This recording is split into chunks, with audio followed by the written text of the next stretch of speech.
کیا وہ میری شکل بھی نہیں دیکھنا چاہتے؟ ملائکہ نم آنکھ کے لیے بولی۔ اپنی والدہ سے اسے اس نقصان کا پتہ چل چکا تھا جس کی کوئی بھرپائی نہیں تھی، پر جو اللہ کی رضا رو کر غم ہلکا کرنے کے اور اللہ کے فیصلے کو قبول کرنے کے علاوہ وہ کچھ بھی نہیں کر سکتی تھی۔ عارض کا اب تک اس کے پاس نہ آنا اس کے اضطراب کو بڑھا رہا تھا۔ صبح سے شام ہونے کو تھی، عارض ابھی تک اس سے ملنے تو کیا دیکھنے بھی نہیں آیا تھا۔ نہیں میرا بچہ، وہ کسی ضروری کام سے باہر گیا ہے، تم ریسٹ کرو، میں ذرا نماز پڑھ کر آتی ہوں۔ ملائکہ کی والدہ کہتے ساتھ باہر بڑھ گئیں۔ ان کے جانے کے ساتھ ہی ملائکہ ہچکیاں بھرتی رونے لگی۔ دوائیوں کا اثر تھا یا وہ مینٹلی اتنی ڈسٹرب تھی کہ کچھ دیر بعد ہی اس کی آنکھ لگ گئی۔ اپنی گردن پر کسی کی گرم سانسوں کو محسوس کر کے اس کی آنکھ کھلی۔ عارض اس کے ساتھ لیٹا اس کی گردن میں منہ چھپائے ہوئے تھا۔ عارض کچھ دیر پہلے ہی آیا تھا، پر ملائکہ کو سوتا دیکھ اس کے قریب ہی بچی تھوڑی سی جگہ پر لیٹ کر اس کی گردن میں منہ چھپا گیا۔ عارض کو اتنی سی جگہ پر لیٹے دیکھ وہ اس کے لیے جگہ بنانے کی غرض سے تھوڑی دور کھسکنے لگی۔ جب عارض کی گرفت اس کی گردن پر سخت ہوئی، ملائکہ کے منہ سے کرا نکلی، کیوں ملائکہ، مجھ سے اتنی بڑی بات کیوں چھپائی؟ عارض کے لہجے کی سختی کو محسوس کر کے ملائکہ ساکت ہو گئی۔ عارض، ملائکہ کے آنسو ایک بار پھر رواں ہوئے۔ وہ ہچکی بھرتی بولی، بولو کیپٹن ملائکہ، جواب دو، ایسا کیوں کیا؟ عارض ذرا اوپر ہوتا اس کا جبڑا جکڑ چکا تھا۔ ملائکہ نے عارض کی آنکھوں میں دیکھا۔ آج اسے عارض کی آنکھوں میں کوئی شرارت، کوئی چمک، کچھ نظر نہیں آ رہا تھا، بس اس کی آنکھوں میں درد اور ملال ہی واضح تھا۔ میں اس بارے میں نہیں جانتی تھی، ملائکہ سسکی، میری طبیعت خراب ہوئی تھی۔ ملائکہ نے کہتے ساتھ ہی رونا شروع کر دیا۔ پر کیا؟ عارض گرایا۔ پر مجھے لگا جسٹ فوڈ پوائزن ہوا ہے اور میں نے سیریس نہیں لیا، ملائکہ روتے ہوئے بول رہی تھی۔ دکھ تھا، اسے بھی بے انتہا دکھ تھا، پر عارض کا یہ رویہ اس کے برداشت سے باہر ہو رہا تھا۔ اپنے پیار کی عادت ڈال کر اب وہ اس سے خفا نظر آ رہا تھا۔ میں کیسے مان لوں کیپٹن ملائکہ، تمہیں اپنے وجود میں کوئی تبدیلی ہی نہیں محسوس ہوئی؟ عارض پاگل ہوتا گرایا۔ میں سچ کہہ رہی ہوں، ملائکہ سے سکتے ہوئے بولی۔ کیپٹن ملائکہ، میں تمہیں کبھی معاف نہیں کروں گا، تمہاری غلطی کی وجہ سے میں اپنے بچے سے محروم ہوا ہوں۔ عارض نم آنکھیں ملائکہ کی آنکھوں میں گاڑے بولا۔ عارض کی سرخ نم آنکھیں دیکھ ملائکہ تڑپ کر رہ گئی۔ کبھی معاف نہیں کروں گا، عارض اب مدھم آواز میں بولتا باہر کی جانب بڑھ گیا، جبکہ عارض کی آنکھوں میں باقاعدہ آنسو دیکھ کر ملائکہ اتنی شدت سے روئی کہ اس کی طبیعت ایک بار پھر خراب ہونے لگی۔ لریب بالکنی پر کھڑی تھی۔ سامنے والے گھر میں اب بھی لاک لگا تھا، یعنی شہریار لوگ ابھی تک واپس نہیں آئے تھے۔ وہ کئی بار چیک کر چکی تھی، پر ہمیشہ کی طرح آج بھی دروازے پر لگے لوک نے اسے منہ چڑھایا۔ پچھلے 6 دن سے اس نے شہریار کو نہیں دیکھا تھا اور اب وہ صبر کی انتہا پر تھی۔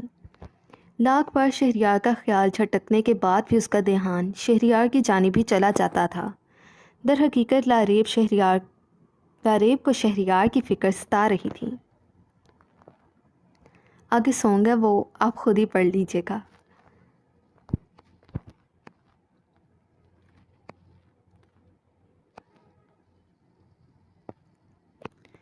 ابھی وہ شہریار کے خیالوں میں ہی گم تھی جب شہریار کی گاڑی دیکھ اس کی تو باچھیں کھل گئیں۔ شہریار گاڑی روکتا اب گاڑی سے اتر چکا تھا۔ اسٹریٹ لائٹ اور آس پاس گھروں میں چلتے بلب کی روشنی شہریار پر پڑ رہی تھی۔ وہ کالے رنگ کی شلوار قمیض پہنے لاریب کے دل کے تار چھیڑ رہا تھا۔ آج سے پہلے کالا رنگ لاریب کو کبھی اتنا خوبصورت نہیں لگا۔ اس نے شہریار کو آج پہلی بار شلوار قمیض میں دیکھا تھا۔ ایک اور بار بھی وہ شہریار پر نئے سرے سے دل ہار بیٹھی تھی۔ یار یہ میرا فیورٹ سانگ ہے۔ خیر میں گا نہیں رہی، آپ لوگ خود ہی پڑھ لیں۔ لاریب کی بھوری آنکھیں شہریار پر ٹکی تھیں۔ وہ پلک جھپکے بغیر محفوظ سے اسے دیکھ رہی تھی۔ بازو کے کف فولڈ کر کے کوہنیوں تک تھے، جبکہ کالے بال کچھ پیشانی پر بکھرے ہوئے تھے۔ اس کی پیشانی پر بینڈیج دیکھ لاریب نے اپنے لب اتنی زور سے کچلے کہ اس کے منہ میں خون کا ذائقہ گھلنے لگا۔ گریبان کے اوپری 2 بٹن کھلے ہونے کی وجہ سے اس کا کشادہ سینہ کچھ نمایاں تھا۔ اس کی گندمی رنگت کالے رنگ میں دمک رہی تھی۔ لاریب کی دھڑکنیں معمول سے ہٹ کر چلنے لگیں۔ دل سینے میں سر پٹک پٹک کر باہر آنے کو تھا۔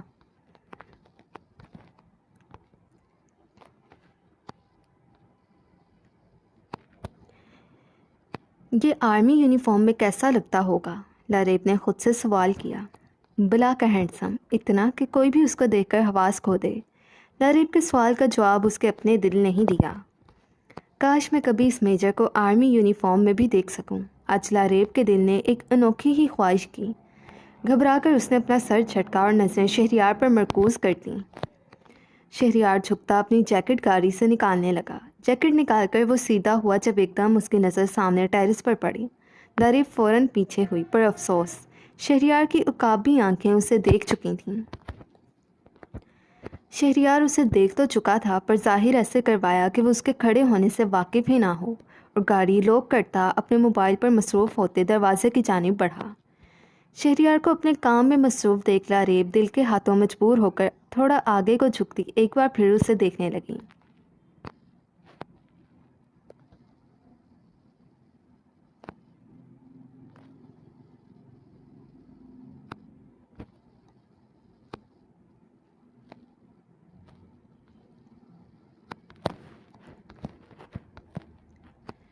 وہ جو شہریار کو ساری دنیا بلائے دیکھنے میں مصروف تھی، ہاتھ میں پکڑے فون پر میسج کی رنگ پر وہ ایک دم گھبرائی۔ اس کی گھبراہٹ میں اس کا موبائل اس کے ہاتھوں سے چھوٹتا گرنے سے بال بال بچا۔ لاریب نے سامنے دیکھا جہاں شہریار اس کے ایک دم گھبرا جانے پر دلکشی سے مسکرایا۔ وہ کھجل ہوتی موبائل کی جانب متوجہ ہوئی تو توقع کے برعکس شہریار کا میسج تھا۔ یوں مت دیکھیں لاریب، آپ کی یہ بے خود سی پیار بھری نظریں مجھے پھر ایک بار آپ کے گھر پر چوروں کی طرح کھڑکیاں پلانگ کر گھسنے پر مجبور کر رہی ہیں۔ لاریب کے گال تیزی سے سرخ ہوئے۔ اس نے نظر اٹھا کر سامنے دیکھا جہاں شہریار ہاتھ باندھے کھڑا اسے ہی دیکھ رہا تھا۔ وہ پھر موبائل پر جھکا۔ کچھ سیکنڈ بعد لاریب کے موبائل پر بیپ ہوئی۔ اجازت ہے آ جاؤں؟ شہریار کا میسج پڑھ کر لاریب نے ایک نظر شہریار کو دیکھا۔ وہ موبائل جیب میں ڈالے آنے کی تیاری میں تھا۔ لاریب نفی میں سر ہلاتی سر پٹ اندر بھاگی۔ لاریب کے یوں بھاگنے پر شہریار کا مدھم کہکہا سنسان سڑک پر گونجا۔ شہریار کا کہکہا لاریب اندر جاتی ہوئی سن چکی تھی۔ کمرے میں پہنچنے کے بعد لاریب لمبے لمبے سانس لیتی خود کو پرسکون کرنے لگی۔ جب اس کی نظر سامنے پڑی، شیشے میں اپنے لال ٹماٹر ہوئے گالوں کو دیکھ اس نے اپنے دونوں ہاتھ سرخ تمتماتے گرم ہوتے گالوں پر رکھے۔ اس میجر نے مجھے کہیں کا نہیں چھوڑا، لاریب سر نفی میں ہلاتی بولی۔ مطلب میں دا ٹاکسی گلائمر شرما رہی ہوں۔ اف! لاریب نے سر پر ہاتھ مارا اور نفی میں سر ہلاتی بلینکٹ میں گھس کر سونے کے لیے آنکھیں بند کر گئی، پر شہریار کا مسکراتا چہرہ ایک بار پھر اس کی نیند اڑانے کا سبب بنا۔ شہریار فریش ہوتا بیڈ پر ڈھہنے والے انداز میں گرا اور چھت کی جانب یکٹک دیکھنے لگا۔ ہلکی روشنی میں بھی لاریب کا شرم سے سرخ پڑتا چہرہ وہ محسوس کر سکتا تھا۔ ایک بار پھر لاریب کے ہاتھ سے موبائل گرتے گرتے بچ جانے کا منظر یاد کرتے وہ کہکہا لگا کر ہنس پڑا۔ آرز اگر اسے اس وقت دیکھ لیتا تو ضرور پاگل تصور کرتا۔ یوں تنہا گھر میں رات کے پہر وہ کہکہے لگا رہا تھا۔ صبح لاریب کی جانب جانے کا پختہ ارادہ کرتے وہ سونے لگا۔ کچھ دیر بعد ہی وہ گہری نیند میں تھا، پر گہری نیند میں بھی میجر شہریار کی ساری حصیں جاگ رہی تھیں۔ تقریباً 7 بجے کے قریب ہی وہ اٹھ بیٹھا تھا۔ ابھی وہ ناشتہ کر کے فری ہی ہوا تھا جب اس کا موبائل بجنے لگا۔ موبائل پر چمکتے نمبر کو دیکھ اس نے جھٹ سے کال یس کی۔ یہ وہی آدمی تھا جس سے اس نے عشا کا پتہ لگانے کے لیے مختص کیا تھا، یعنی عشا کے بارے میں کوئی نہ کوئی خبر مل چکی تھی، اسی لیے وہ اسے کال کر رہا تھا۔ پچھلے 5 دن سے وہ پیپر دینے اپیئر ہو رہی ہے، اور تم مجھے اب بتا رہے ہو؟ مقابل کی بات سننے کے بعد شہریار دھاڑا۔ سر آپ کا فون بند تھا۔ فون کے اسپیکر سے مقابل کی آواز شہریار کے کانوں میں پڑی۔ وہ صحیح ہی کہہ رہا تھا، ابھی کل ہی تو اس نے اپنا نمبر آن کیا تھا۔ کالج کے ایڈریس کے ساتھ ٹائم ٹیبل کی ڈیٹیل سینڈ کرو، شہریار سرد آواز میں بولا۔ اگلے ہی منٹ میسج کے ذریعے اسے کالج کا ایڈریس اور باقی کی ڈیٹیلز کے ساتھ عشا کی لی گئی کچھ تصاویر بھی موصول ہو چکی تھیں۔ اب تو شہریار کو مقابل کی بات پر پختہ یقین ہو چکا تھا۔ وہ موبائل جیب میں ڈالے، گاڑی کی چابیاں اور والیٹ اٹھائے، گھر کا مین گیٹ لاک کرتا کالج کے لیے نکل گیا۔ حمزہ کہاں ہو؟ حمزہ کے فون اٹھاتے ساتھ ہی وہ سلام دعا کیے بغیر ہی بولا۔ میں آفس میں ہوں، کیوں، کیا ہوا؟ شہریار کے اس انداز پر حمزہ ناسمجھی سے بولا۔ ایک کالج کا ایڈریس سینڈ کر رہا ہوں، اگلے 15 منٹ میں وہاں پہنچو، شہریار نے کہتے ساتھ کال کاٹی اور گاڑی کی سپیڈ فل کر گیا۔ ٹھیک 15 منٹ کے بعد حمزہ شہریار کے دیے گئے ایڈریس پر موجود تھا۔ شہریار پہلے سے ہی گاڑی کے ساتھ ٹیک لگائے کھڑا تھا۔ کیا ہوا ہے؟ اتنی ایمرجنسی میں کیوں بلایا ہے؟ حمزہ گاڑی کا ڈور بند کرتا اس کے پاس آ کر بولا۔ ابھی شہریار کچھ بولتا جب 2-3 لڑکیوں کے بعد عیشا اسے کالج کے گیٹ سے باہر نکلتی دکھائی دی۔ شہریار کی نظروں کے تعاقب میں جب حمزہ نے اپنی نظریں گھمائیں تو ساکت رہ گیا۔ ہاں، یہ نظروں کا دھوکہ نہیں تھا۔ سامنے حمزہ کی بھنڈی عیشا ہی تھی۔ ان کی پیاری بہن عیشا اپنے بیگ سے الجھتی ہوئی باہر آ رہی تھی۔ عیشا نے ایک دم ہی بیگ کندھے پر لٹکا کر نظر اٹھائی اور سامنے کھڑے اپنے دونوں بھائیوں کو دیکھ کر اس کے قدم جم گئے۔ وہ تو خود پتھر کی ہو گئی۔ پھر دیکھتے ہی دیکھتے اس کی آنکھوں سے ٹپ ٹپ کرتے آنسو گرنے لگے۔ بھائی، کانپتے لبوں سے ایک لفظ ادا ہوا۔ احان کی آج ایک انٹرنیشنل کلائنٹ کے ساتھ میٹنگ تھی۔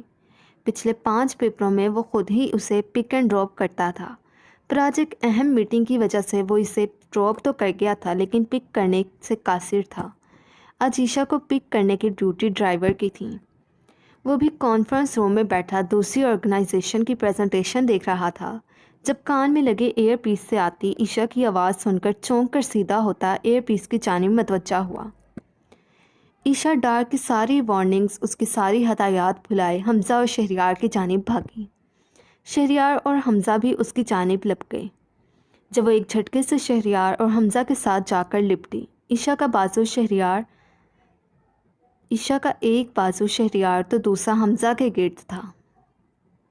حمزہ بھائی، شہری بھائی، آپ لوگوں نے مجھے ڈھونڈنے میں اتنی دیر کیوں کی؟ میں نے اتنا انتظار کیا آپ کا، عیشا نے ہچکیوں کے درمیان بولتے شکوہ کیا۔ عیشا کی بات سن کر احان ایک دم کھڑا ہوا۔ اس کے کھڑے ہونے پر کانفرنس روم میں بیٹھے باقی سب نے اسے دیکھا۔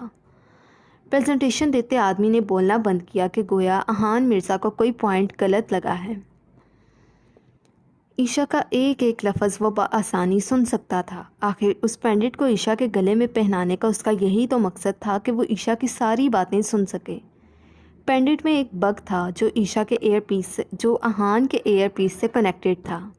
یہی نہیں، عیشا کی پہنی گئی ورسٹ واچ میں لوکیشن ٹریکر بھی موجود تھا۔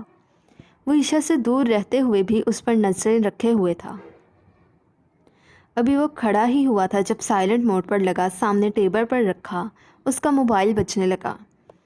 یقیناً کال اس کے گارڈز کی تھی جو اسے عیشا کے بارے میں انفارم کرنے کے لیے کال کر رہے تھے، کیونکہ احان کے حکم کے بغیر وہ کچھ بھی کرنے سے قاصر تھے۔ احان میٹنگ پوسٹ پون کرتا باہر نکلتا چلا گیا۔ لفٹ میں داخل ہو کر گراؤنڈ فلور کا بٹن دبائے اپنا کوٹ اتارتا عیشا اور اس کے بھائیوں کی گفتگو سننے لگا۔ ہم آ گئے ہیں نا، اب اپنی گڑیا کو کہیں نہیں جانے دیں گے۔ عیشا کو شدت سے روتے دیکھ شہریار کی آنکھیں نم ہونے لگیں۔ بس میری بھنڈی، شہری بھائی ٹھیک کہہ رہے ہیں، اب ہم اپنی بھنڈی کو گھر لے کر جائیں گے۔ حمزہ کا بھنڈی کہنا ہمیشہ عیشا کے چڑنے اور غصے کا سبب بنا تھا، پر آج حمزہ کا بھنڈی کہنا عیشا کو بالکل بھی برا نہ لگا۔ چلو شاباش کاری میں بیٹھو، حمزہ نم آنکھیں لیے اس کے پیشانی پر بوسہ دیتے بولا۔ عیشا کو اس طرح روتے دیکھ کر ارد گرد لوگ جمع ہونے شروع ہو چکے تھے، اور بڑی بات یہ تھی کہ عیشا سے ملنے کے بعد وہ دونوں خود آبدیدہ ہو رہے تھے۔ شہریار عیشا کے ساتھ پیچھے والی سیٹ پر بیٹھا جبکہ حمزہ ڈرائیونگ سیٹ پر بیٹھتا گاڑی سٹارٹ کر گیا۔ اب باقی باتیں گھر جا کر ہونی تھی۔ عیشا کہاں تھی، کس کے ساتھ تھی، یہ سب بعد کی باتیں تھیں۔ انہیں ان کی بہن مل چکی تھی، وہ اسی میں خوش تھے۔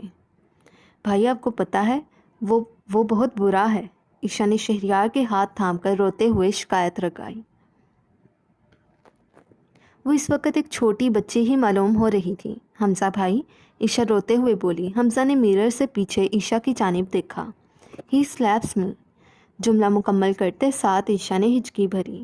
وہ دونوں نہیں جانتے تھے کہ عیشا کس کی بات کر رہی ہے، پر عیشا کے تکلیف زدہ لہجے پر وہ دونوں ہی تڑپ کر رہ گئے۔ انہوں نے تو مذاق میں بھی عیشا کو کبھی ہاتھ تک نہیں لگایا تھا۔ نہ جانے کس ظالم نے ان کی بہن کو مارا تھا۔ احان جو تیزی سے ڈرائیونگ کر رہا تھا عشا کی بات پر اپنے لب بھیج کر گاڑی کی سپیڈ اور تیز کر گیا۔ مجھے بھائی، مجھے بہت درد ہوئی تھی، وہ بہت زور سے مارتا ہے۔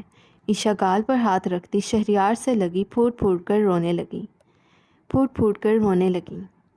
اس نے مجھے اتنی زور سے مارا، میرے سر میں بہت پین ہوا، میرے لپ سے بھی اتنا خون نکلا۔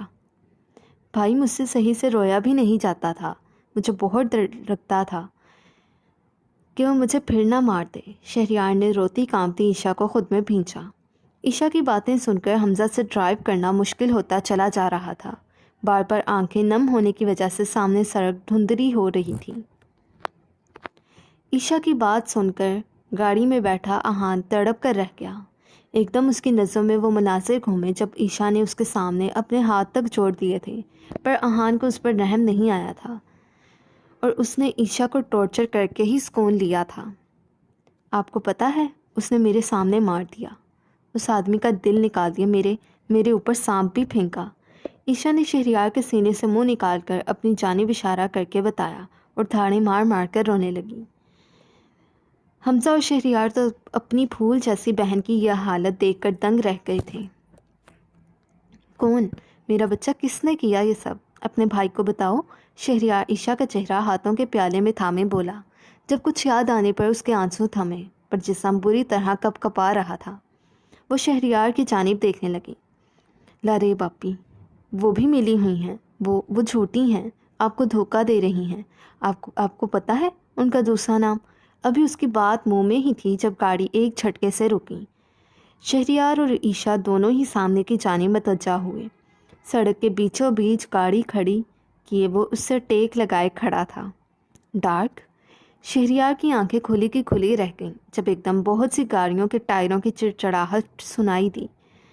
ان تینوں نے ارد گرد نظریں دوڑائیں۔ چاروں اطراف سے بہت سی سیاہ گاڑیاں ان کی سفید گاڑی کو اپنے گھیرے میں لے چکی تھیں۔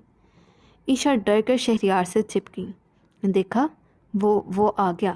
عشا خوف سے پیلے پڑتے چہرے کے ساتھ سامنے کھڑے ڈارک کی جانب اشارہ کرتے بولی۔ اب وہ مجھے پھر اپنی قید میں لے جائے گا۔ عشا نفی میں سر ہلاتی ہچکیاں سمیت بول رہی تھی۔ بھائی میں نے اس کے ساتھ نہیں جانا۔ عشا شہریار کی شرٹ دبوچے اسے دیکھتی ہوئی بولی۔ آنسو رخساروں کو بھگوتے چلے جا رہے تھے۔ اس کا بس نہیں چل رہا تھا وہ خود کو کچھ کر لے، کہیں ایسی جگہ پر چلی جائے جہاں سے ڈارک اسے ڈھونڈ نہ سکے۔ بھائی پلیز مجھے بچا لیں، مجھے موم ڈیڈ کے پاس لے جائیں۔ میں نے اس کے پاس نہیں جانا، آپ مجھے کہیں چھپا دیں۔ اس نے منع کیا تھا، میں پھر بھی آپ کے ساتھ آ گئی۔ اب وہ مجھے سزا دے گا، مجھے بھی مار کر پھینک دے گا۔ ڈارک کے خوف سے عشا بے رب جملے ادا کرنے لگی۔ حمزہ اور شہریار سے تو عشا کو سنبھالنا مشکل ہونے لگا۔ وہ شاید ایک بار پھر پینک ہونے لگی تھی۔ یہ بات صرف ڈارک ہی جانتا تھا کہ ایسا کیوں ہو رہا ہے۔ پر عشا کی سزا والی بات پر ڈارک پر اصرار سا مسکرایا۔ ڈارک نے ان کی بہن کو کیا سے کیا بنا دیا تھا، کتنے لاڈ سے انہوں نے اپنی بہن کو پالا تھا، اور اب اس کی حالت دیکھ وہ کہیں سے بھی ایک نارمل لڑکی نہیں لگ رہی تھی۔ آپ ایسا کریں، مجھے مار دیں، پھر مجھے اس کے ساتھ نہیں جانا پڑے گا، میں اس کی قید سے آزاد ہو جاؤں گی۔ عشا نے شہریار کے دونوں ہاتھ پکڑے اور اپنے گلے پر رکھ کر دباؤ بڑھانے لگی۔ حمزہ کی آنکھوں سے آنسو گرنے لگے۔ اس کی بہن کتنی زیادہ تکلیف میں تھی۔ عشا اس بات سے بے خبر کہ اس کا ایک ایک لفظ نہ صرف ڈارک سن رہا ہے بلکہ ذہن نشین کرتا جا رہا ہے، بولنے میں مصروف تھی۔ میرا بچہ، کیا ہو گیا ہے؟ کوئی نہیں لے کر جا رہا، ہم ہیں نا؟ حمزہ پیچھے مڑے اس کے ہاتھوں کو پکڑے چوم کر بولا۔ آپ سچ کہہ رہے ہیں نا؟ مجھے اپنے ساتھ گھر لے کر جائیں گے نا؟ عشا حمزہ کے دونوں ہاتھ تھامتی اس انداز سے بولی کہ حمزہ اور شہریار کا کلیجہ کٹ کر رہ گیا۔ ابھی وہ کچھ اور بولتے جب شہریار کا موبائل بجا۔ فون کی اسکرین پر کچھ بھی شو نہیں ہو رہا تھا، نہ کوئی نمبر نہ کچھ اور، بس فون بجتا چلا جا رہا تھا۔ وہ کال ریسیو کرتا سرخ نم آنکھیں لے کر گاڑی سے باہر نکلا۔ میجر، پہچان تو تم گئے ہوگے، تو اپنا تعارف کروانے کی بجائے ڈائریکٹ تمہارا حال دریافت کر لیا جائے۔ تو میجر شہریار، کیا حال ہے؟ ڈارک نان سیریس انداز میں بولا۔ ڈارک، تمہاری دشمنی مجھ سے ہے، میں تمہارا کیس دیکھ رہا ہوں، پھر میری بہن کو کیوں اغوا کیا؟ شہریار خود کو کور رکھنے کی ناکام سی کوشش کرتے دھاڑا، جب ڈارک کا ایک بلند کہکہا سنسان پڑی سڑک پر گونجا۔ ارے میجر صاحب، دشمنی کہاں، ہمارا تو جنم جنم کا ساتھ ہے۔ آفٹر آل تم ایک آفیسر اور میں بدنام زمانہ مجرم جو ہوں، اور مجرم اور آفیسرز کی تو رشتہ داری ہوتی ہے۔ ڈارک گاڑی کے اوپر بیٹھتا ریلیکس انداز میں بولا۔ کیا چاہتے ہو؟ شہریار کی دھاڑ پر ڈارک نے موبائل کان سے تھوڑا دور کیا۔ زیادہ کچھ نہیں، میری ملکیت میرے سپرد کر دو۔ ڈارک کا لہجہ اب سنجیدہ تھا۔ جسٹ شٹ اپ، وہ تمہاری ملکیت نہیں ہے، وہ میری بہن ہے، شہریار چلایا۔ گاڑی کا شیشہ کھلا ہونے کی وجہ سے عیشا ساری باتیں بآسانی سن سکتی تھی۔ شہریار کی بات سن کر عیشا کو لگا اب اگر وہ ایک بار پھر ڈارک کی قید میں گئی تو ڈارک اس کی جان بہت دردناک طریقے سے نکالے گا۔ آواز نیچی رکھ کے بات کرو، وہ تمہاری بہن تھی۔ ڈارک نے تھی پر خاصا زور ڈالا۔ اب وہ میری بیوی، میری ملکیت ہے، ڈارک نے سپاٹ لہجے میں گویا ہوا۔ ایک ویڈیو بھیج رہا ہوں، ٹھنڈے دماغ سے دیکھو۔ ڈارک نے کہتے ساتھ کال کاٹی اور اگلے ہی لمحے شہریار کے موبائل پر ایک ویڈیو موصول ہوئی۔ یہ منظر ایک اسکول کا تھا جہاں بچوں اور ٹیچرز کو یرغمال بنایا گیا تھا۔ ادھر موجود تمام لوگوں پر نامعلوم افراد، نامعلوم نقاب پوش گن تانے کھڑے تھے، اور 3 بچوں کو جیکٹ پہنا کر کرسی پر بٹھایا گیا تھا جس پر بم پھٹنے کی ٹائمنگ چل رہی تھی۔ ویڈیو کے ختم ہوتے ساتھ ہی ایک بار پھر فون رنگ ہوا۔ فون پر کوئی بھی نمبر شو نہیں ہو رہا تھا، بس فون رنگ ہو رہا تھا۔ شہریار نے یس کر کے کال اٹینڈ کی۔ ہر ایک منٹ میں ایک انسان موت کی گھاٹ اتارا جائے گا۔ جتنے منٹ میری بیبی گرل کو تم مجھ سے دور رکھو گے، اتنے ہی لوگ اپنی جان سے ہاتھ دھوتے جائیں گے۔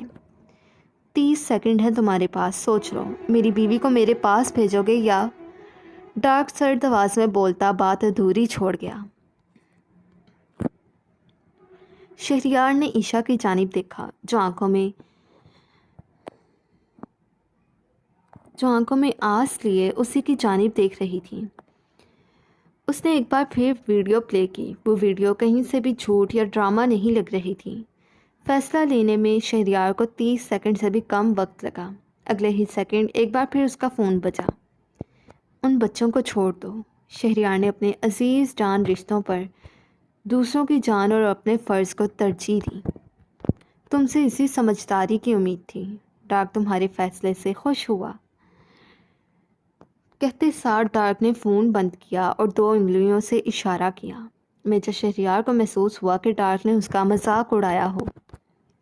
ڈارک کے اشارہ کرنے کی دیر تھی جب ایک گاڑی سے 2 لڑکیاں نکلیں جو جینز کے اوپر شرٹ زیبتن کیے، کالے رنگ کا کوٹ پہنے، چہرے کو مکمل طور پر ماسک سے چھپائے ان کی گاڑی کی جانب بڑھنے لگیں۔ ان دونوں کو اپنی جانب آتا دیکھ عیشا کھسکتی دوسری سائڈ پر گئی۔ حمزہ بھائی، میں نہیں جاؤں گی، عیشا نفی میں سر ہلاتے بولی اور دوسری سائڈ کا دروازہ کھولیں شہریار کی جانب بھاگی۔ جب ان دونوں لڑکیوں نے لپک کر اسے دبوچا اور ڈارک کی جانب بڑھنے لگیں۔ لیو می، آئی سیڈ لیو می۔ عیشا اپنے ہاتھ پیر چلاتی ان دونوں کی گرفت سے آزاد ہونے کی کوشش کرتے چیخ رہی تھی۔ بھائی پلیز بچا لیں۔ عیشا شہریار اور حمزہ کی جانب دیکھتے حلق کے بل چلائی۔ مجھے نہیں جانا، مجھے موم ڈیڈ کے پاس جانا ہے، چھوڑو مجھے۔ عیشا مسلسل مزاحمت کر رہی تھی جب وہ دونوں لڑکیاں کان لپیٹے اسے گھسیٹنے میں مصروف تھیں۔ عیشا ان کے شکنجے سے خود کو آزاد کروانے سے قاصر تھی۔ سڑک پر کئی بار گرنے کی وجہ سے اس کے سارے کپڑوں پر مٹی لگ چکی تھی، دوپٹہ نہ جانے کہاں گر گیا تھا۔ شہریار تم پاگل ہو گئے ہو، وہ عیشا کو مار دے گا، تم نے اس کا حال دیکھا ہے؟ حمزہ شہریار کا کالر پکڑ کر چلایا۔ شہریار بے تاثر نگاہوں سے اسے دیکھنے لگا۔ نہیں مارے گا، مارنا ہوتا تو اب تک عیشا زندہ نہ ہوتی۔ شہریار نے اسے حوصلہ دینا چاہا۔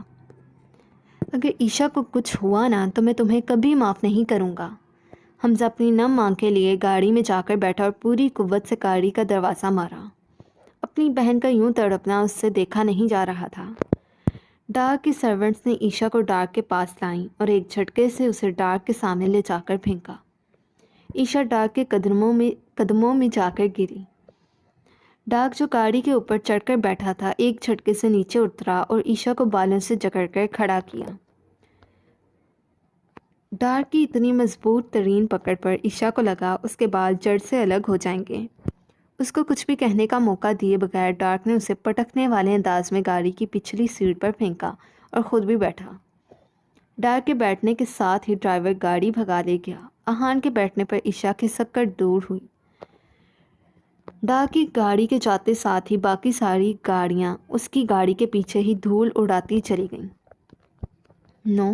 نو مجھے نہیں جانا، مجھے اپنے موم ڈیڈ کے پاس جانا ہے۔ عیشا گاڑی کا لاک کھولنے کی کوشش کرتے شیشے پر ہاتھ مارتی چیخی۔ بیبی گرل، احان اپنا غصہ کنٹرول کرتا نرمی سے بولا۔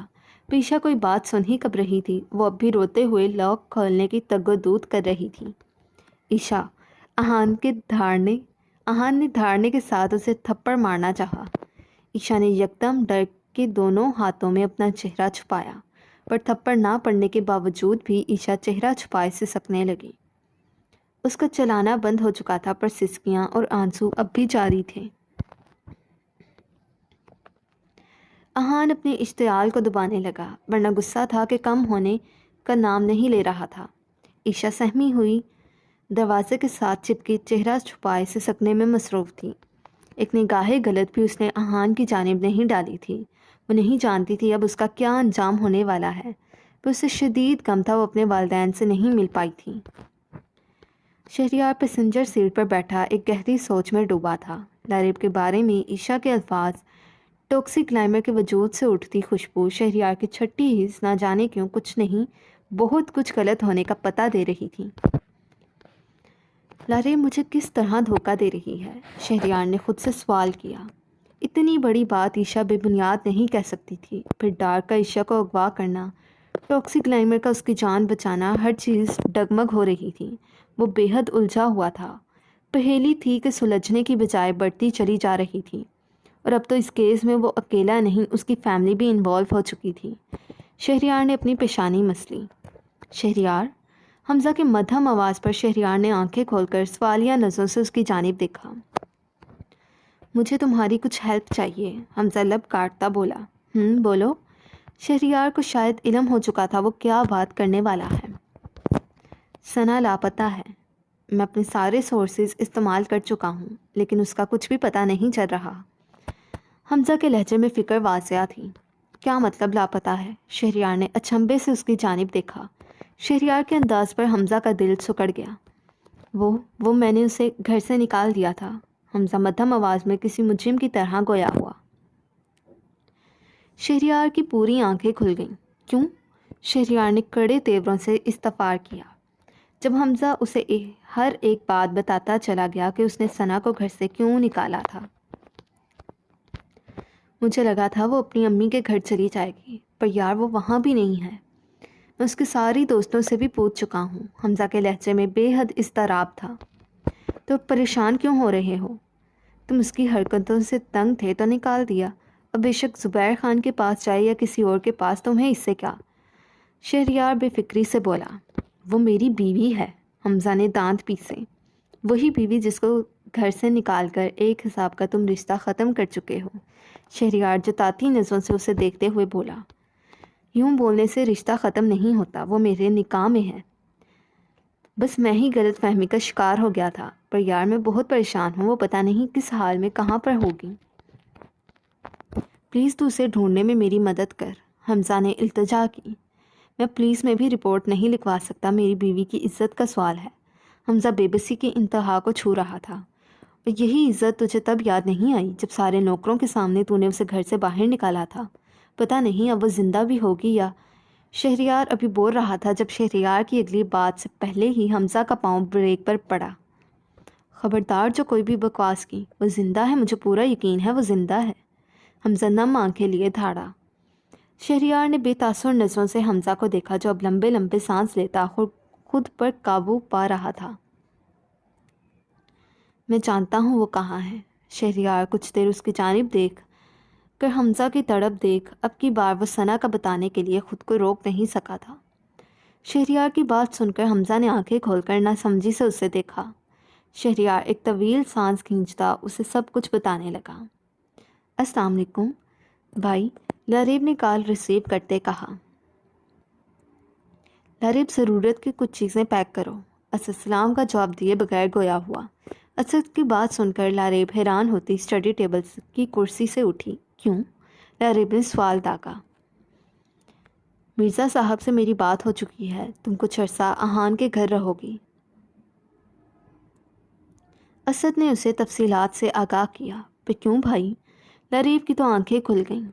پلیز گڑیا، احان کے گھر تم سیو رہو گی۔ فرقان گیلانی کی دھمکیاں بڑھتی چلی جا رہی ہیں، میں کوئی بھی رسک نہیں لے سکتا، تو اب میں اپنے گھر میں بھی محفوظ نہیں ہوں۔ لاریب نے تلخی سے سوچا۔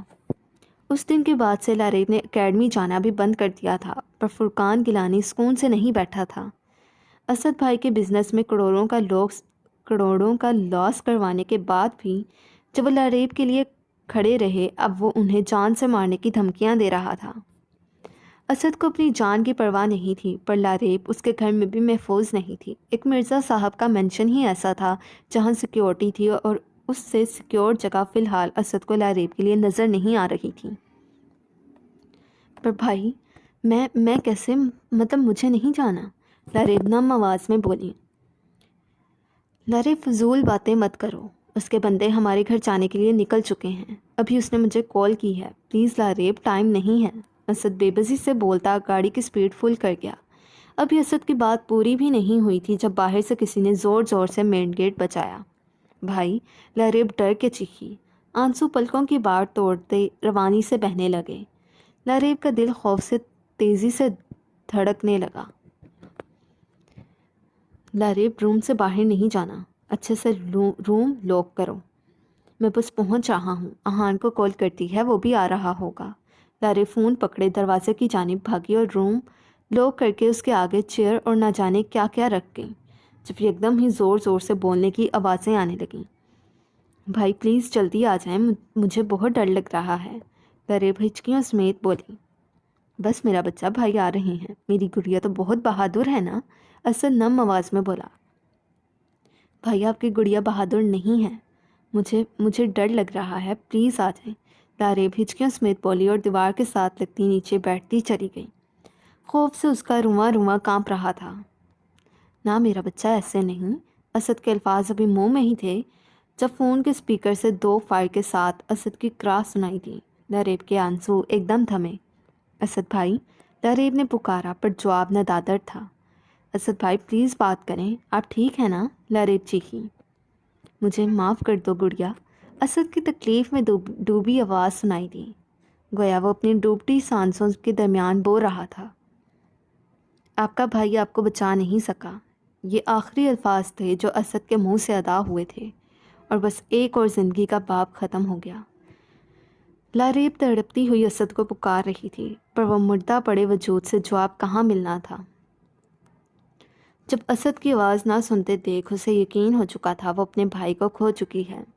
موبائل چھوٹتا اس کے ہاتھوں سے نیچے گرا اور ٹکڑے ٹکڑے ہو گیا۔ لاریب کے آنسو خشک ہو چکے تھے، ماتم کرنے کا وقت اس کے پاس نہیں تھا۔ اپنے بے جان ہوتے وجود کو گھسیٹتی وہ سامنے ٹیبل کی جانب بڑھی۔ کچھ دیر بعد ہی اسے اپنی مطلوبہ چیز مل چکی تھی۔ جب دھاڑ کی آواز کے ساتھ دروازہ کھلا اور فرقان گیلانی کے گارڈز آگے بڑھے، اسے جکڑتے ہوئے باہر لے جانے لگے۔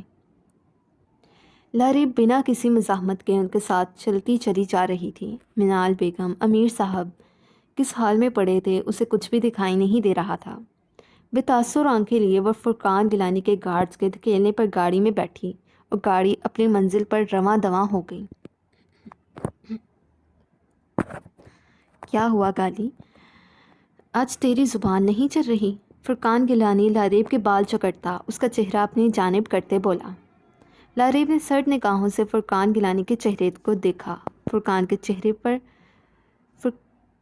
کی نظریں لاریب کے چہرے پر ٹھہر سی گئیں۔ روئی روئی سرخ بھوری آنکھیں رونے کی وجہ سے لال ہوتے لب اور ناک اس کے چہرے پر سوگواری اس کے حسن کو 4 چاند لگا رہی تھی۔ وہ بہکتا اس کے لبوں پر جھکنے لگا۔ جب لاریب اپنا چہرہ موڑ گئی، ایک زوردار تھپڑ لاریب کے گال کی زینت بنا کہ وہ اوندھے منہ بیڈ پر گری۔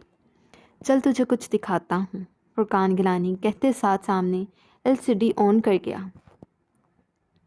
میرا ساتھ دے، یقین کر تجھے کوئی تکلیف نہیں پہنچاؤں گا، پر اگر تو نے بھی اپنی بہن کی طرح زبان چلائی تو تیرا اس سے بھی بدتر حال کروں گا۔ فرقان گیلانی نے سامنے اسکرین کی جانب اشارہ کیا، جہاں ابیحہ امیر کے ساتھ کیے گئے ظلم کا ایک ایک منظر کی ویڈیو چل رہی تھی۔ لریب سرخ آنکھ کے لیے ویڈیو دیکھ رہی تھی۔ ابیحہ امیر کی سسکیاں، اذیت سے بھرپور چیخیں کمرے میں گونج رہی تھیں۔ اپنا ضبط نہ جانے لاریب اتنا ضبط نہ جانے لاریب میں کیسے آیا تھا کہ اب تک ایک آنسو بھی اس کی آنکھوں سے ٹوٹ کر نہیں گرا تھا۔ وہ ہنوز بے تاثر چہرے کے ساتھ ساری ویڈیو دیکھ رہی تھی۔ فرقان گیلانی نہ جانے کیا کیا کہہ رہا تھا، پر لاریب کی نظریں تو ویڈیو میں نظر آتے ایک ایک شخص کا چہرہ حفظ کرنے کا کام کر رہی تھیں۔ آخر کار فرقان گیلانی نے ابیحہ امیر کا گلا دبا کر اسے تکلیف سے آزاد کر دیا تھا۔ لاریب نے زور سے اپنی مٹھی بھینچی کہ ہاتھ میں پکڑا بلیڈ اس کے ہاتھ کے اندر کھپتا چلا گیا۔ خون کی لکیریں لاریب کے ہاتھ سے بہنے لگیں۔ فرقان گیلانی سگار چھوڑے اس کی جانب بڑھنے لگا۔ جب لاریب ایک دم کھڑی ہوتی اس کی جانب لپکی اور پوری قوت سے اس کے چہرے پر تھپڑ رسید کیا۔ فرقان گیلانی ابھی اس اتفاق سے ہی نہ سنبھلا تھا جب لاریب نے ٹیبل سے کانچ کا واز اٹھا کر اس کے سر پر مارا۔ لاریب کی ان سرد آنکھوں میں ایک عجیب سی وحشت ہلکورے لے رہی تھی۔ فرقان گیلانی اپنا سر تھامتا پیچھے صوفے پر گرا۔ سر کے پھٹ جانے کی وجہ سے خون اس کی قمیض کو رنگین کرتا چلا جا رہا تھا۔ لاریب منٹ کی دیکھ کیے بغیر اس پر جھپٹی۔ لاریب کے ہاتھ میں پکڑا بلیڈ فرقان گیلانی کی شہرک چیر گیا۔ یہ پہلا قتل تھا جو لاریب امیر نے کیا تھا۔ آج لاریب نہیں رہی تھی۔ وہ ٹاکسی کلائمر بننے کے لیے پہلا قدم اٹھا چکی تھی۔ لاریب امیر سے ٹاکسی کلائمر کا سفر شروع ہو چکا تھا۔ یقین کر میں نے تجھے اتنی آسان موت نہیں دینی تھی۔ لاریب فرقان گیلانی کے بال جکڑ کر اپنا چہرہ اس کے کان کے قریب لے جاتے جذبات سے آری لہجے میں بولی، جبکہ فرقان گیلانی اپنا گلا پکڑے سانس لینے کی کوشش کر رہا تھا۔ مجھے اپنے بھائی کے جنازے سے پہلے گھر پہنچنا ہے، اس کا آخری دیدار کرنا ہے، لاریب نے کہتے ساتھ سائڈ پر پڑا ایک کانچ کا ٹکڑا اٹھا کر اس کی آنکھ میں مارا، پھر وہی کانچ آنکھ سے نکال کر پیٹ میں گھسا دیا۔ فرقان گیلانی کے کٹے ہوئے گلے سے خون کے فوارے تیزی سے نکلے۔ جہنم مبارک ہو، سرد آواز میں کہتی وہ دروازے کی جانب بڑھی اور ڈور کا لوک کھولتی باہر نکلتی چلی گئی۔ ثنا ابھی نماز پڑھ کر قرآن پڑھنے میں مشغول تھی جب دروازے پر بجتی گھنٹی پر اس نے گھڑی کی جانب نظریں دوڑائیں۔ اس وقت کون آ سکتا ہے؟ ثنا نے سوچا۔ عائشہ کے پاس تو چابی ہوتی تھی، وہ خود ہی لوک کھول کر آ جاتی تھی، تو پھر رات 9 بجے کون تھا؟ ثنا ابھی سوچ ہی رہی تھی جب ایک بار پھر بیل بجی اور اس بار بیل دینے والا شاید بیل پر ہاتھ رکھے بھول ہی گیا تھا۔ ثنا قرآن پاک بند کرتی باہر کی جانب بڑھی۔ دروازہ کھولنے کے ساتھ ثنا اپنی جگہ پر فریز ہو گئی۔ آج کتنے ہی دنوں کے بعد یہ وجاہت سے بھرپور چہرہ اس کے سامنے تھا۔ وہ یکٹک اس کی جانب دیکھنے لگی۔ آنکھوں کے نیچے ہلکے بڑی ہوئی شیپ ستا ہوا چہرہ وہ کہیں سے بھی پہلے والا ثنا کا ہٹلر نہیں لگ رہا تھا۔ دروازہ کھلنے پر حمزہ نے ایک جھٹکے سے گھنٹی سے ہاتھ اٹھایا۔ ثنا اس کی 4 فٹی اس کی پیاری بیوی اس کے سامنے تھی۔ رب سے حلیے میں نماز کے سٹائل میں چادر لپیٹے وہ سیدھا حمزہ کے دل میں اتر رہی تھی۔ ثنا کو پلکیں جھپکائے بغیر دیکھتے وہ اس کے ایک ایک نقش کو اپنی آنکھوں سے چھوتا اپنی نسوں کی پیاس بجھا رہا تھا۔ حمزہ کی نظریں ثنا کے سراپے پر گئیں جو اس کی اسی چادر سے ڈھکا ہوا تھا جو وہ گھر سے لے کر آئی تھی۔ اس کا سراپا پہلے سے بھاری ہو گیا تھا۔ ممتا کا نور اس کے منمونے چہرے پر ٹوٹ کر آیا تھا۔ حمزہ کو اپنے سامنے کھڑے دیکھ ثنا کو کیا کچھ نہیں یاد آیا تھا۔ اس کی محبت، اس کی شدتیں، اس کی پیار بھری سرگوشیاں، پھر وہی زہر خوند الفاظ، اس کا گھر سے باہر نکال دینا۔ ثنا کی آنکھوں سے آنسو قطرہ قطرہ بہتے زمین بوس ہونے لگے۔ سو خود ہی پڑھ لیجیے گا۔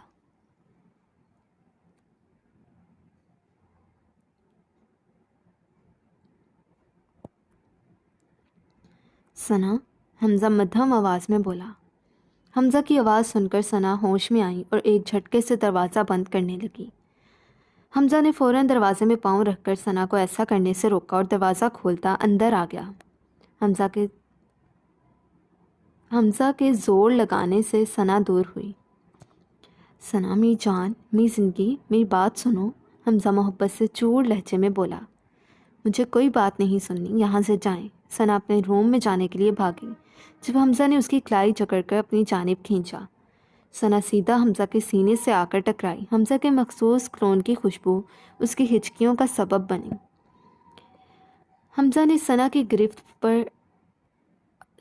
نے ثنا کی کمر پر اپنی گرفت مضبوط کی، یہاں پہ سینٹنس کی مسٹیک ہے، آپ دیکھ لیجیے گا، اور اسے خود میں بھینچ گیا۔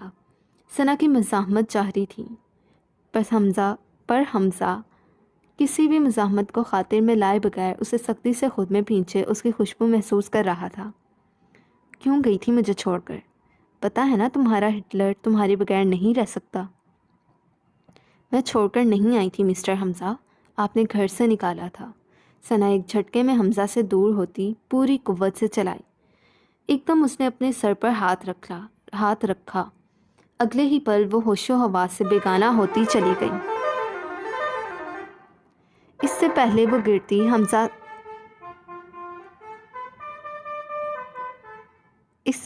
وہ گرتی حمزہ لپک کر اس کی جانب بڑھا اور اسے اپنے مضبوط بازوؤں میں بھرتا اس کے گال تھپ تھپانے لگا۔ وہ ثنا کا ہنوز بے ہوش دیکھ کر اسے اٹھائے باہر گاڑی کی جانب بھاگا۔ گاڑی مینشن کے اندر جا کر رکی۔ یہاں پہ بندر لکھا ہوا ہے، ٹائپنگ مسٹیک ہوتا رہتا ہے، کچھ نہیں ہوتا۔ گاڑی کے رکنے پر عیشا نے دھڑکتے دل کے ساتھ سر اٹھا کر دیکھا۔ جس قید سے آج وہ بھاگی تھی، گھوم پھر کر وہ پھر اسی قید میں آ چکی تھی۔ احان اپنے غصے کو دباتا گاڑی کا دروازہ کھولے باہر نکلا اور پوری قوت سے دروازہ مار کر عیشا کی سائڈ پر جاتا اس کی سائڈ کا دروازہ کھول گیا۔ احان کے کڑے تیور دیکھ کر عیشا دوسری سائڈ پر کھسکی اسے خوفزدہ نظروں سے دیکھنے لگی۔ احان نے عیشا کا بازو اپنی بے رحم پکڑ میں لیتے عیشا کو اپنی جانب کھینچا۔ عیشا کا رونا ایک بار پھر شروع ہو چکا تھا۔ عیشا احان کے جارحانہ انداز سے کھینچنے پر اس کی جانب ہوئی۔ جب وہ جھکتا عیشا کو اپنی باہوں میں اٹھائے مینشن کی اندرونی عمارت میں بڑھنے لگا۔ عیشا احان کی باہوں میں روتے ہوئے ہچکیاں لے رہی تھی۔ نظریں احان کے چہرے پر تھیں جو غصے سے سرخ تھا۔ پیشانی کی نسیں ابھری ہوئی تھیں، یعنی وہ ضبط کے کڑے مراحل پر تھا۔ وہ عیشا کی جانب دیکھے بغیر چلتا جا رہا تھا۔ عیشا ہچکیاں بھرتی احان کے چہرے کو دیکھ رہی تھی۔ اس کی جان تو تب نکلی جب احان کا رخ بیسمنٹ کی جانب دیکھا۔ نہیں، پلیز نہیں، آئی ایم سوری، عیشا احان کی باہوں سے نکلنے کے لیے مچلتے ہوئے بولی۔ احان نے سرخ ہوتی آنکھوں سے ایک سپاٹ نظر عیشا پر ڈالی۔ احان کے یوں دیکھنے پر عیشا کا مچلنا بند ہوا۔ وہ ایک دم ساکت ہوتی احان کے رحم و کرم پر اس کی باہوں میں تھی۔ احان نے ٹارچر روم کو ان لاک کیا جب اے سی کی کولنگ اتنی سردی میں عیشا کے کپ کپانے کا سبب بنی۔ ٹارچر روم گویا منفی کے ٹمپریچر پر تھا۔ احان نے ٹارچر روم میں لے جا کر عیشا کو اپنی باہوں سے اتارا۔ عیشا کالی کانسی آنکھوں میں خوف لیے اسے ہی دیکھ رہی تھی۔ بولنے کی تو اس میں ہمت ہی نہیں تھی۔ Remove your jacket. احان کی بات سن کر عیشا نے شاکی نظروں سے سوجی ہوئی نم آنکھوں سے اس کی جانب دیکھا۔ میں بات دہرانے کا عادی نہیں ہوں بیبی گرل۔ احان سرد نظریں اس کے چہرے پر گاڑ کر برفیلے لہجے میں بولا۔ احان کا لہجہ عیشا کے رونگٹے کھڑے کر گیا۔ عیشا نے ہچکی بھری اور اپنی جیکٹ کی جانب ہاتھ بڑھا دیے۔ جیکٹ اتارنے کے ساتھ ہی اے سی کی سرد کولنگ نے اسے کپ کپانے پر مجبور کر دیا۔ Remove your shoes. اگلا حکم جاری ہوا۔ عیشا نے جھک کر اپنے سنیکرز اتارتی احان کی جانب دیکھنے لگی۔ اس کی نظروں میں واضح معافی کی طلب دیکھ کر بھی احان بے حسی سے کھڑا رہا۔ ادھر جا کر کھڑی ہو جاؤ۔ احان کرسی پر بیٹھتا اس کے پیچھے اشارہ کرتے بولا۔ احان کے اشارہ کرنے پر عیشا نے مڑ کر دیکھا۔ پیچھے ایک کثیر مقدار میں برف دیکھ کر عیشا کی آنکھیں پوری کی پوری کھل گئیں۔ اتنی سردی میں وہ اسے ننگے پیر برف پر کھڑے ہونے کی سزا دے رہا تھا۔ بی کوئک بیبی گرل، جتنی تم دیر کرو گی اس سے دگنا وقت 1 گھنٹے میں ایڈ ہوتا جائے گا۔ اہان سکون سے سگریٹ سلگاتے ایک گہرا کش بھرتے بولا، میں نہیں جاؤں گی۔ عشا کانپتی آواز میں اپنے گرد بازو پھیلاتے بولی، یہ بھی ٹھیک ہے، پھر ایسا کرتے ہیں تمہارے پاؤں ہی کاٹ دیتے ہیں۔ اہان کہتے ساتھ ایک جست میں عشا کی جانب بڑھا اور اسے پکڑ کر کرسی پر پٹکا اور خود نیچے بیٹھ کر اس کے مومی پاؤں سختی سے جکڑ گیا۔ انہی کے ذریعے تم نے مجھ سے دور جانے کی کوشش کی ہے نا؟ اہان کچھ اس انداز سے بولا کہ عشا کو اس وقت کوئی سائیکو لگنے لگا۔ ان کا قصہ ہی ختم کر دیتے ہیں۔ اہان مسکرایا۔ اس کی مسکراہٹ میں وحشت تھی۔ عشا زور زور سے نفی میں سر ہلاتی اہان کے ہاتھوں سے پاؤں آزاد کروانے کی کوشش کرتے رونے لگی۔ تم نے مجھ سے کہا تھا تم مجھے چھوڑ کر نہیں جاؤ گی، تم پھر انہی پاؤں سے چلتی مجھ سے دور جانے لگی تھی، بولو۔ اہان دھاڑا اور عشا کے پاؤں پر گرفت سخت ترین کر گیا۔ عشا کو لگا اب اس کے پاؤں کی ہڈیاں ٹوٹ جائیں گی۔ نہ یہ ہوں گے نہ ہی تم مجھ سے دور جا سکو گی، اہان پاگلوں کی طرح بولا۔ اس کا یہ روپ دیکھ کر عشا کو اپنی روح فنا ہوتی محسوس ہوئی۔ مجھے معاف کر دو، عشا اہان کے کندھے پر ہاتھ رکھتی تکلیف کی شدت سے چیخی۔ نہیں بیبی گرل، تم کیوں معافی مانگ رہی ہو؟ تمہاری کوئی غلطی نہیں ہے۔ اہان عشا کے گال پر ہاتھ رکھتا نرمی سے بولا، ساری غلطی ان کی ہے، یہ تمہیں مجھ سے دور لے کر گئے، اسی لیے یہ اب رہیں گے ہی نہیں۔ اہان نے ایک بار پھر عشا کے پاؤں پر اپنا دباؤ بڑھایا۔ عشا بے بسی سے اہان کا ٹاکسک روپ دیکھنے لگی۔ پلیز چھوڑ دیں، میں جاتی ہوں، میں ادھر کھڑی ہوتی ہوں۔ عشا روتے ہوئے اس کے ہاتھ اپنے پاؤں سے دور کرتی بولی، ہاں بالکل، ان کو سزا ملنی چاہیے۔ اہان اس کے ہاتھ پکڑتا بولا، تمہیں پتہ ہے نا میں تم سے کتنا پیار کرتا ہوں، ہے نا بیبی گرل؟ میں نے تمہیں بتایا تھا نا کہ اگر تم مجھے چھوڑ کر گئی تو میں تمہیں شوٹ کر دوں گا۔ اہان کا لہجہ اور اس کی حرکتیں عشا کے دھاڑے مار مار کر رونے کا سبب بن رہا تھا۔ میں تمہیں نہیں مار سکتا، میں اپنی بیبی گرل کو کبھی نہیں مار سکتا، بیکوز آئی لو یو۔ اہان نے عشا کے دونوں ہاتھ چومے، پر ان کو سزا ملے گی، جن سے تم نے مجھ سے دور جانے کی، میری قید سے نکلنے کی کوشش کی ہے۔ اہان کا لہجہ پھر بدلا، اب تم ان کو ادھر کھڑی ہو کر سزا دو گی یا میں خود انہیں کاٹ کر انہیں سزا دوں؟ اہان عشا کے پاؤں کی جانب اشارہ کرتا تیز لہجے میں وحشت سموئے بولا، میں دوں گی، میں خود انہیں سزا دوں گی۔ عشا اپنی جانب اشارہ کرتی بولی۔ وہ اہان کے تیوروں اور اس کی حرکتوں سے بے حد خوفزدہ ہو چکی تھی، اور پھر اہان کا لہجہ عشا کو بے جان کر رہا تھا۔ چلو شابہ جاؤ، پھر 1 گھنٹہ تم نے سامنے پڑی برف کے اوپر کھڑے ہونا ہے۔ اہان کھڑا ہوتا بولا۔ اہان کے سائڈ پر ہونے پر عشا سرپٹ بھاگتی سامنے رکھی گئی برف کے اوپر ننگے پیر کھڑی ہو گئی۔ اہان کرسی پر بیٹھا عشا کو دیکھنے لگا، جو 2 منٹ کے بعد ہی کپ کپانے لگی تھی۔ ابھی 3 منٹ بھی مشکل سے گزرے تھے جب عشا نے اپنا ایک پاؤں اوپر اٹھایا۔ پاؤں واپس رکھو۔ اہان کی دھار پر عشا جھٹ سے اپنا پاؤں دھواں اڑاتی برف پر رکھ گئی۔ عجیب عشق تھا اہان کا، وہ عشق میں بھی اس پر ظلم ڈھاتا تھا، اور وہ جانتی تھی اہان اسے نہیں مارے گا، پر پھر بھی وہ اس سے ڈرتی تھی۔ عشا کے لب نیلے پڑنے لگے تھے، وہ کپ کپا رہی تھی، یہاں تک کہ سردی کی وجہ سے اس کے دانت تک بجنے لگے تھے۔ اسے یوں محسوس ہو رہا تھا پاؤں جم گئے ہوں۔ ٹھنڈک کی وجہ سے اس کے پاؤں پر شدید جلن ہونے لگی تھی۔ اہان کی نظریں عشا پر ہی جمی تھیں۔ اسے پورا یقین تھا اگلے کچھ منٹ میں ہی اس کا بھالو بے ہوش ہو جائے گا۔ وہ کرسی سے کھڑا ہوتا قدم بقدم اس کی جانب بڑھنے لگا۔